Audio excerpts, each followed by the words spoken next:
Balkan Street in the Falls Road. At 4:45 on Friday afternoon, British troops entered this street and raided a house in a search for arms. They found arms, but as they left the house, they were stoned by local people who objected to the search. What started as a local stone-throwing incident quickly developed into a full-scale gun battle in which 5 people died. Since then, the Falls has been under curfew, sealed off from the outside world. This morning we were allowed back in, and I asked local people what it was like during those fearful hours. I would say it's almost impossible to describe the brutality of the soldiers and the way they behaved in the homes when they were searching and the condition they left some of the homes in. Some of them the homes of elderly people that weren't even on the premises that had gotten out. Were you frightened? It's impossible. Certainly I was frightened. Anyone would have been frightened. And for children to be penned in their homes 22 hours out of 24. Some of them hadn't even got bread or milk. Well, I'll ask you, is that humanity? It was terrible because they came in and they shot all round them and they looted and plundered all round them. They stole everything out of the houses, broke in the windows, broke in the doors. Was this on the night of the shooting? This was on the night of the shooting. And we were all told to get indoors. Nobody was allowed to look through the window, have a light on. The same thing last night. Nobody's allowed outside their doors. And since then, what have you done for food? Well, they had some... The 2 hours yesterday, which didn't give enough time because there were so many people queued up for it. And people with young babies, there wasn't enough milk supplies for them. And before that, when we were down in the shop staying on that night to help a girl, because she was on her own and she was afraid of the soldiers. And they came in all morning long, rapping the door for cigarettes, biscuits and everything else the whole night long. And there would have been nothing left. But the commanding officer, he told them that they weren't allowed any more after about 4 hours of them buying up all the stuff that people would have been needing. The soldiers is carrying on very badly. But what was it like here on Friday? It was like hell opening for sinners. It was shocking. It was worse than the Battle of Mowens. It's a carry on, and the soldiers is carrying on very badly on the people.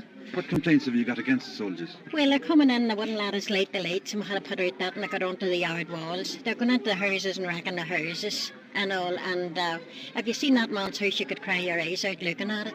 And they carry on them whenever they come in, it's ridiculous. There's some I do not lot. They stole people's pays. The wee girl over there lost £6 out of her purse, which is after earning all week. And they went in and stole another one's £8. And a pound of my granddaughter, which I had for the man for the television, I lifted it. Well, if you have anything valuable, they're stealing it. Have you complained to the British Army officers about this? Yes, that woman down there complained about the officer, but he didn't seem to take much notice of it. What was it like living under the curfew here? It was terrible. They're on the yard walls keeping you going. The soldiers is on the yard walls. When they're coming into your house, they're pulling out the electric. Sorry, I can't. I want to hear the language of it, feeding bees and that's it's a bloody disgrace. Seeing them out the trail there, young fellas out, they want to go up the Shankill and get the UVF out, never mind. Ours. Were you short of food or anything like that, John? They kept us in from 9 o'clock till last night 5 o'clock, and my child hadn't a bottle on it and they wouldn't let me out for milk. They were standing in there and they couldn't even get out to get us around there and asking for it. Now they can't get in to get it measured for a cough.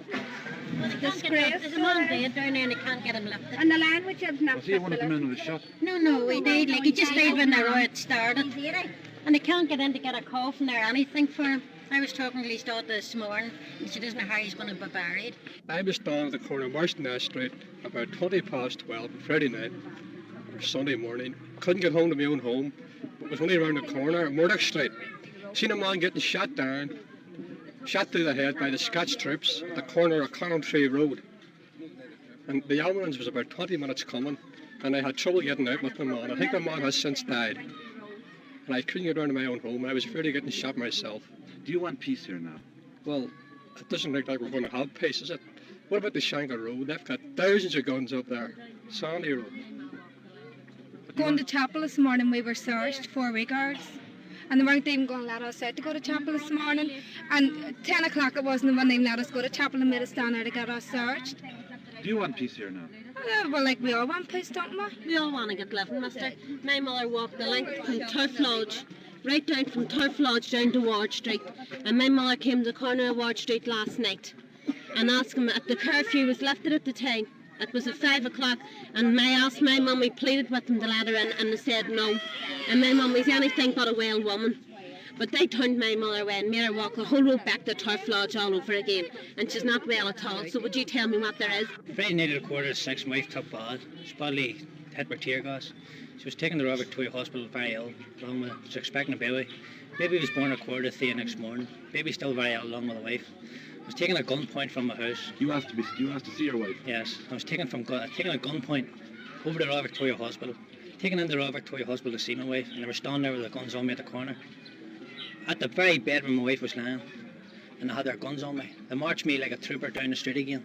They got me to the bottom of the street and stood me up against the wall and searched me. Made me lie on my face. Then they took me round to the house. When I'm round to the house again, they wrecked my home. Were you here when they searched your house? I had just come round to the house again, they were just away. They wrecked my home. Dogs I had for other people, they set them free. Baby's clothes, the meter, beds, they tore them apart. The food, they spread it all over the place, searching for it. They went upstairs, bunk beds, took them down. They took the wife's bed down, wardrobes, took all that down. They broke the windows in the back. They're animals, nothing but short, just animals. The Scotch men were walking down the street and they're walking by, got the wee van outside the door, couldn't do enough depredation. They broke every window in the van. They said this'll stop bullets. Then they kept boasting, we'll fix the ARA, we fix the ARA. 4,500 of them, armed with tanks, machine guns, the lot, Saracen cars. They fixed the ARA. 20 or 30 brave men with guns who they tried to murder, which they have murdered and which they'll continue to murder. That's the British Army, professionals, professional looters, professional robbers, professional thieves. They even stole the money out of a woman's house. If my wife, her purse is missing, not much in it. I'm only on the brew. The meter broke into. Who's going to pay for it all? Who's going to pay for the baby's clothes? Who's going to fix the house up again? Who's going to pay for the dogs that was taken along to other people? Who's going to pay for the van? Jim Sullivan, you're secretary of the Belfast Central Citizens Defence Committee. What's the feeling of the people here now? One of deep resentment, and if you've been around this area and done any filming at all, you see why. Pubs have been looted, houses wrecked, ceilings pulled down, and in my opinion, there was a deliberate attempt to impose a jackpot method on these people. We can take into consideration that babies were left without food till 5 o'clock yesterday evening. This is the type of methods which Hitler used against the Jews. And many of the people say their houses were looted.